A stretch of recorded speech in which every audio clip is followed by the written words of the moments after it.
Life in a world that keeps changing. Think that it's progress you're making. Copy and paste pretty faces all the time. Pictures so perfect we play. Hello wonderful viewers, welcome back again to Anointed Lady TV, the home of news and politics. If it is your first time here, you are highly welcome. Thank you so much for stopping by. And if you are returning subscribers, I appreciate you all for your massive support to this channel. I say may God richly bless you all in Jesus' name, amen. My dear viewers, I have a video to present to you this very moment. Please do well to watch the video to the end. Drop your opinion at the comment section, like our videos and also share our video. Please drop your opinion constructively. Bye for now. Mazinan the canon on custody of DOX. Yes. Kelifi Chelo, Igbo Biafra should do, go straight to the point. Well, we have much to say. I think the will of God. Because our union do and you prophecy in the name of 150 days sound. Now before I go to the game, and also now we can go to the sound. And I want to have some. Okay, now and the other same is for us to have Biafra. Okay, very good. Yes. Out of now, Nigerian government actually happier. Kelifi Chela, Asoni Igbo, we should yes. Nigeria government any choice about Namonicano because now Namonicano go to one villains. So how no one had to confuse. See, I didn't hear Bona. Now, how we are upon what kind of how I referendum. Away how I tell about referendum. So if and how on a way of an Egomonian drawing, away of never Namonicano, Nigeria had to solve for. So in other words, okay, if you're not Kawaketabu, Ndi Bonina rise in support, not just Biafra. No, Namonicano is fighting for all Igbos. And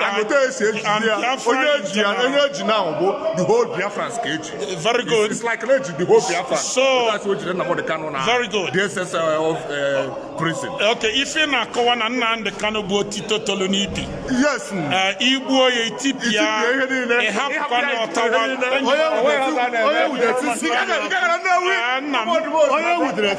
my brother tells the Guadalajara have Obioma, okay, now I'm the canon on custody in the DSX. DSX. So, I didn't say to Kelifi tell Igbo Biafra should do. Now, I say command action. Must take action. So if you to be immediate action, yeah, from not just Biafrans or I'll take action immediately. Action. Okay, thank you very much. Okay, Mazin and the canon non DSX and Asoni Igbo Biafra. Kelifi telling Igbo should do. Now, Sani will go straight to the point. Okay, we catch Elias do. All the very, very wrong by Nigerian government. Yes. So the only thing Nigerian government need email. In Hindi born fighting for a very long time. How would they in Hindi?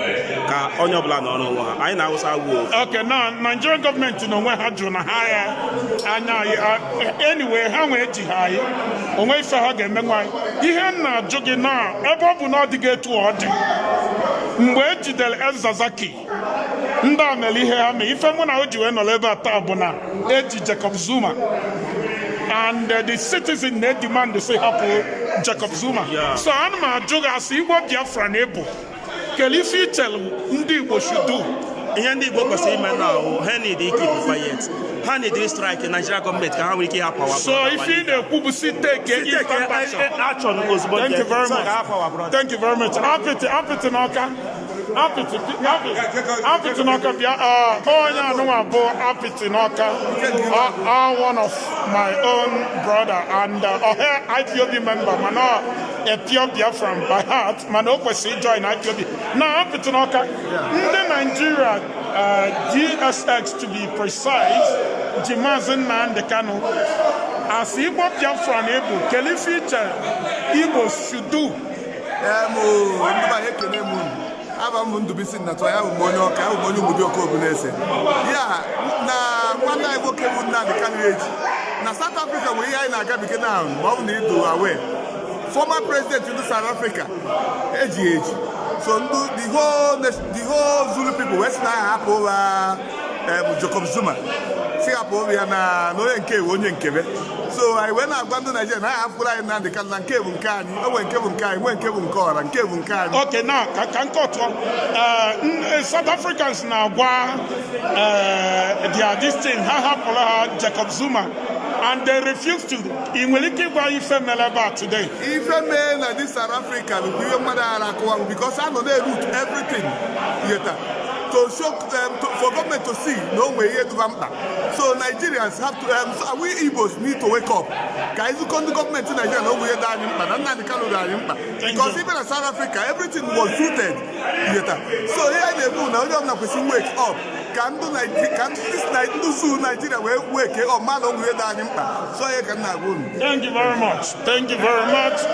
Apathy on your car. There are a lot of people here. They are going to come here. They are going to every day in a Kumakan and the Kanukepan waiting. Yes. Can they are not here. Okay, they are here. They come here. All part of the people we are talking about. But so long they have the people and then we live. They don't have money. But so long they tell me, Nande Kano. No, DSX custody. As only people, no, South Africa. Can you feel challenge what should do? They should fight for. We shall keep protecting until he come out until protect. So exactly if I'm in South Africa. Thank you very much. Thank you very much. I'm going to say a lot of people, man, I'm going to will deliver to speak on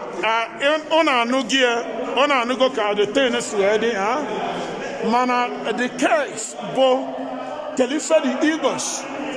I'm not talking of Igbo, it's one of language and when Biafra land and a lot of people get together we make it Biafra.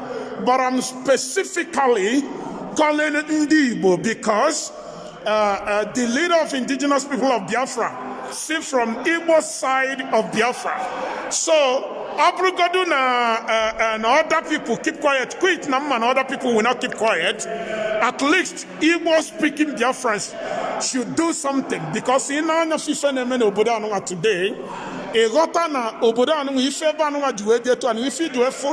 of people are not because of what? Nobody demanded the immediate release of Jacob Zuma. Jacob Zuma was the former president of South Africa. So, on some pending cases. So, the Constitutional Court allowed us to arrest. So now, MLO Zuma arrest, the whole South Africa is on fire. As I'm talking to you, that's the reason why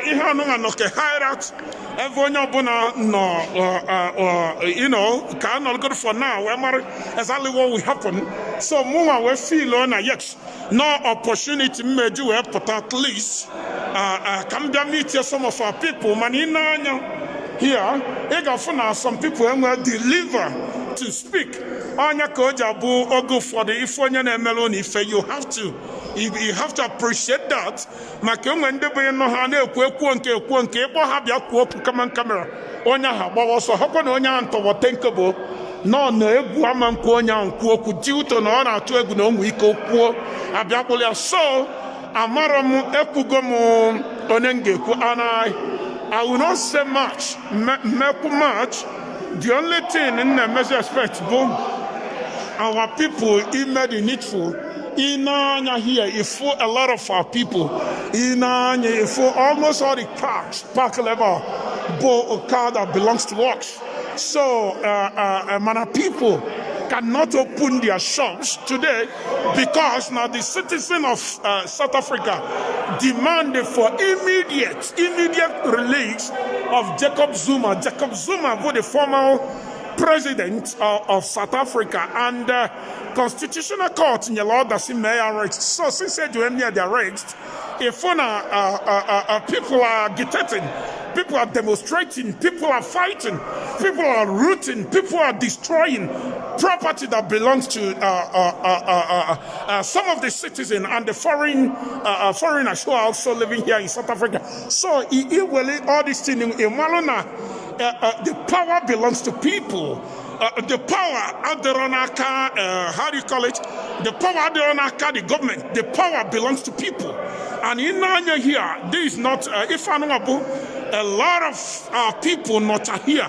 Anya Kanju say Anam Nayad, and I was called India today, and I step out. It was very outside the too dangerous man. The reason why Inju is to get this interview done. So no need of annual every day. You only talking, Simenka. You need to wake up and fight. You need to wake up and demand. You need to wake up and force the government to do what you want, because now saying that the power belongs to people, not the government. Or how the government will tell you what to do, not the government that owns power. It's you that put them in power. So you have the power to bring them down if they refuse to do what you ask them to do. So that's exactly what's going on in South Africa today. Believe you me, the citizens of this country shut everywhere, total down. And it's not as if I support the way people are rooting things, destroying of property. No, it's not as if I support it. But that's because the government has neglected the demand of the citizen, and what you see is following is destruction. And that's exactly how it's supposed to be in Biafra land. Governor Sosifi Yede Okubo, Simenka, you cannot even perform in Anya here. In fact, a lot of our people, and believe you me, almost all of them are not members of IPOB. Believe you me, that's just a fact. And here, most of them, I can only count, I think we have about, let's say 2 members, but the rest of them are not the members of IPOB. But these people now, while you're not singing now, what you have to do, email what you're supposed to do. It's not all about waiting. Governor, you will be waiting and waiting. No.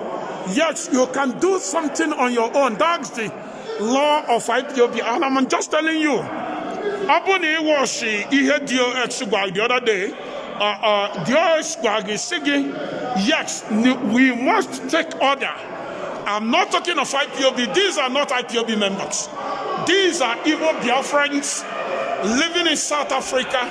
And as Igbo man I am, and Mazen Nandekan is also Igbo man from the leader, the supreme leader of indigenous people of Biafra. You don't wait for IPOB to do everything for you. You can wake up and do something on your own without waiting anybody. Are you hearing me? You have the right to step out of IPOB and do something on your own. You understand? So now, it was Shifuno Oborodi. Oborodi Kita Anungwe Kosuede, but people are still here.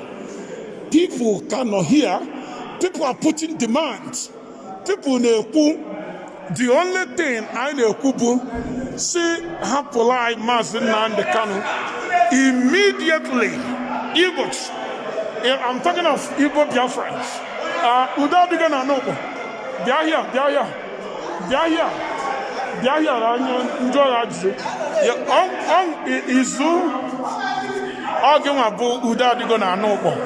right?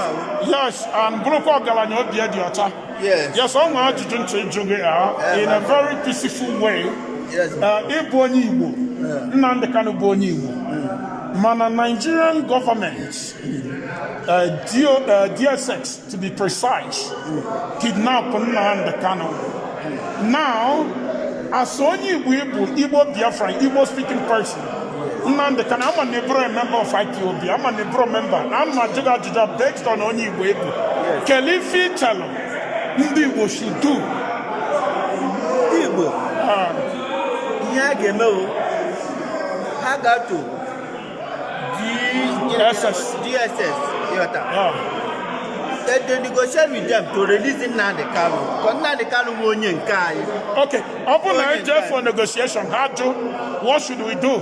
We take it by force, my friend. By force. So meaning if I am, we should put pressure on them. Yes. Because if after 26 courts, 26th of July. 26th of July. I'm sorry. After 26th of July,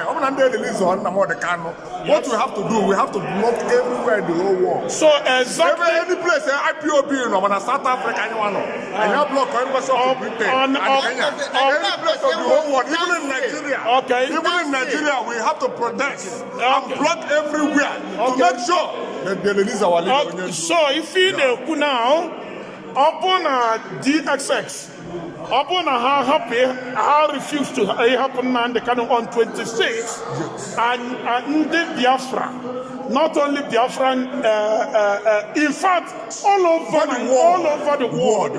I can apply. Biafra all over the world. Yes, civil disobedience. Yes. So thank you very much, my brother. Thank you. These are my brothers of Galanyobi and Hèàvý. In fact, Biafrans are looking at there, and without wasting much of your time, my name is Ikeng, and we have to do what we're supposed to do to make sure that we get our freedom. It's not all about the restoration alone. It's all about doing the right thing at the right time. Are you getting what I'm saying? And you can't be waiting on IPOB to do everything for you. Today, believe you me, the whole South Africa don't care whether you are your ANC, whether you are D, whatever it is. They don't care. Everyone is putting a demand that Jacob Zuma should be released. Jacob Zuma was the former president of this country, South Africa, and the government refused to. And believe you me, South Africa is on fire. As I'm talking to you, South Africa is on fire. And that's the reason why I'm not at work today. You can see people tripping in. These are people, these are the not just IPOB members, they are not actually IPOB members, they are the evils, believe you me, and we need to do something. We need to do something on your own. On your own. Not under IPOB. Whatever you will do it on your own. IPOB have a chain of command. Listen, let me explain so people will not get me wrong. Whatever you will do it on your own. You don't do it with the name of IPOB. Do it on your own as indigenous person you are. You know, every time they say, Biafran. Of course, the truth is Biafran. So, indeed, you do things on your own. You do it on your own, not under the name of IPOB, not under the leadership of IPOB. Because IPOB have only one chain of command, and IPOB, our motto book command and the control. So anything here, I brought the command of IPOB. What you have to do on your own. The only people the command of what to do, but DOX. And the DOX, under the leadership of Mazen Nnamdi Kanu, led by Mazichike Doziem, I hang up the command the IPOB on what to do. But to those of you, you can qualify or put get our people. These are our people. These are millions of them. But you can't be talking and talking and talking. The only thing you do is to talk. And you are not ready to do anything. Let me repeat. South Africa not in standstill. South Africa not in standstill today. And Khalifa was the cause of that standstill. Simply because now South Africans, the whole citizens, demanded that Jacob Zuma should be released with immediate affair. Are you on another thing that Jacob Zuma should be released? And the government have refused to do that. So South Africa is burning. You don't expect me to tell you what to do at all time. You can't be expecting me to tell you, do it this way, do it. No. You do things on your own. Some of you used to tell me that, how do you call it? Ni wabro no so IPOB. Now, yes, all that go get on is not only IPOB. As Igbo man, listen, let me tell you, as Igbo man you are, Igbo man with pride, you should be ashamed of yourselves that Nigerian government will hold your own brother and you're sitting down talking rubbish. You should be ashamed of yourself. That's the way it is. As a governor, as a politician, as whatever that you are, you have to be ashamed of yourself. It's a disgrace to Ndibo. It's a disgrace to somebody like Arin Onyama. It's a disgrace to somebody like, how do you call him, Innocent. It's a disgrace to somebody like Kostalix. It's a disgrace to all these people I met. It's a disgrace that they will have your brother out of unjustly holding your brother and you're not doing anything. You're only watching for IPOB. Listen, let me tell you. Biafrans all over the world, I'm not telling you what to do under the leadership of IPOB. No. I'm speaking to you as Igbo man with pride, Igbo man with swag, Igbo man with integrity, Igbo man with education, Igbo man with financial muscles. That are the people that I'm talking to. It is a pure disgrace that federal government of Nigeria will be holding your own brother unjustly, and you people are keeping quiet. And you people are keeping quiet. Listen to me. I call upon the Igbos, anywhere you are, I expect you to be angry. I expect you to be angry with yourself. I expect you to be angry with yourself. Stop waiting on people to tell you what to do. You can't be waiting every time you say you're waiting upon. No, that's not how to do it. That's not how to do it. You need to take the bull by the horn. Are you hearing my voice? You need to take the bull by the horn. You do whatever you can do to get what you want to get. There is something called pure civil disobedience. I don't know how many of you who know what civil disobedience is. You apply civil disobedience. You apply civil disobedience. You disobey the federal government with all your muscle, with all your strength. You put a demand and the federal government have to obey you. But if you keeping quiet, if you keep mute, they will continue to toy with you. My name is Ikenga. I represent the large number of Igbos all over the world. I represent IPOB in media. I represent the people of goodwill. So stop keeping quiet and waiting for IPOB to do everything when it comes to argument. Oh no, no, no, bro, the only IPOB. Now, wasn't Nandekano. You want only him. You want now. We expect you to do what you are capable of doing. If you have the power to command, command, and let's say. If you have the ability to do something, this is the time. These are the Igbos.